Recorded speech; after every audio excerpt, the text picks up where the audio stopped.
వీళ్ళేమొచ్చింది అయినా మా అక్కకి ఏమవుతుంది అయినా దాన్ని చదివే రాదు కదా మన నేనే చదవాలి చూద్దాం ఏముందో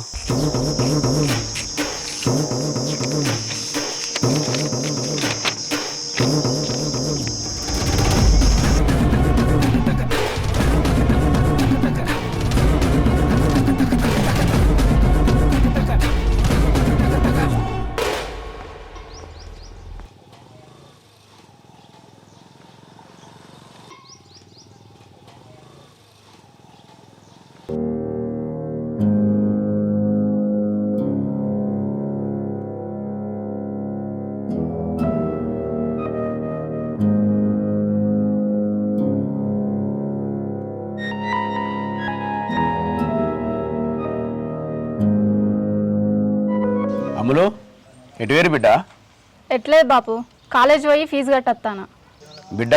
రేపటి నుంచి ఆ రాజుగాంతం తిరుగుడు బంద్ చేయి